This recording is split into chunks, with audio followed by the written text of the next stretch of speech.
देवेंद्र फडणवीसांच्या कार्यालयाबाहेर महिलेनं तोडफोड केली आहे। राडेबाज महिलेच्या शोधासाठी 4 पोलीस पथकं तैनात करण्यात आली। महिला विनापास मंत्रालयात घुसल्याची माहिती देखील आता समोर आली आहे। डीसीपी प्रवीण मुंडेंच्या नेतृत्वात या महिलेचा तपास सध्या घेतला जातोय। महिलेच्या तोडफोडीनं मंत्रालयातील सुरक्षेचा प्रश्न मात्र ऐरणीवर आलाय। मंत्रालयात आणि मंत्रालयाबाहेर पोलीस बंदोबस्तात वाढ करण्यात आली आहे। सचिवालय गेटनं महिला मंत्रालयात आल्याची माहिती आता येते।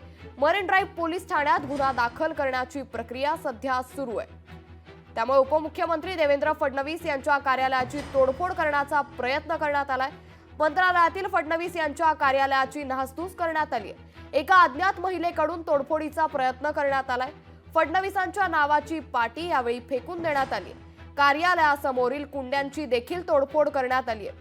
ही दृश्य आता समोर येत आहे। देवेंद्र फडणवीसांच्या कार्यालयाबाहेर एका अज्ञात महिलेनं तोडफोड केल्याची माहिती समोर आली आहे। तर मंत्रालयातील कार्यालयाबाहेर ही तोडफोड करण्यात आली। आता या महिलेचा शोध घेतला जातोय। यासाठी पोलिसांची 4 पथकं तैनात करण्यात आली आहे। तर देवेंद्र फडणवीसांच्या नावाची पाटी काढून फेकण्यात आली आहे। तसंच फडणवीसांच्या मंत्रालयातील कार्यालयासमोरील कुंड्यांची देखील तोडफोड करण्यात आली आहे।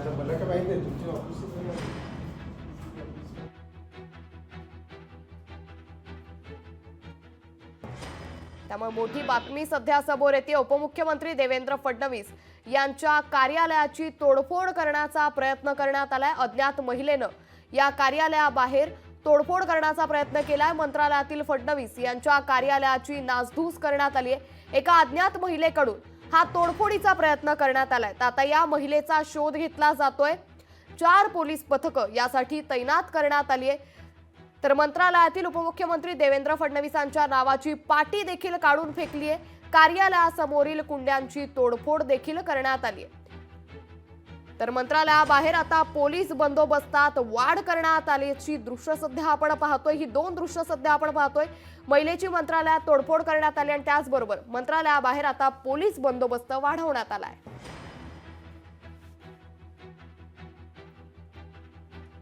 मी माहिती घेतली, आजची घटना नाही आहे, ही कालची घटना आहे।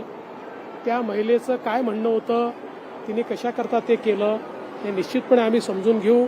एखाद्या उद्विग्नतेनं तिने ते केलं का, काही तिची व्यथा आहे का, हे निश्चितपणे आम्ही समजून घेऊ। ती व्यथा दूर करण्याचा प्रयत्न। एखादी आपली बहीण चिडली असेल, काही तिची व्यथा असेल तर ती आपण समजून घेऊ। कोणी जाणीवपूर्वक पाठवलं असेल तर ते देखील समजून घेऊ। काही त्याच्या मागे वेगळं असेल तेही समजून घेऊ। जे काय असेल, आता माझं म्हणणं एवढंच आहे की ही जी कुठली महिला आली होती, या महिलेची व्यथा आम्ही समजून गृहमंत्र्यांचं कार्यालय सुरक्षित नसेल, गृहमंत्र्यांचं कार्यालय सुरक्षित नसेल तर लाडक्या बहिणींची योजनेवर अरे बाबा, यांच्या काळामध्ये मुख्यमंत्र्याच्या कार्यालयात येऊन लोकांनी स्वतःच्या अंगावर रॉकेल ओतून घेतलं। शेवटी आपल्या मंत्रालयामध्ये आपण सगळ्यांना एंट्री देतो, कुठली अडवणूक आपल्या मंत्रालयामध्ये नाही आहे। अशा परिस्थितीमध्ये कधी लोक पहिल्या मजल्यावरून जाळीवर उडी मारतात, कधी लोक त्या ठिकाणी रोष प्रकट करतात। याचा अर्थ ते काही आपले विरोधक आहे असं नाहीये, त्यांच्या काही अडचणी असतात, त्या दूर करण्याचा आपण प्रयत्न करतो। लोकशाही मराठी ऐका, पहा, जागरूक रहा।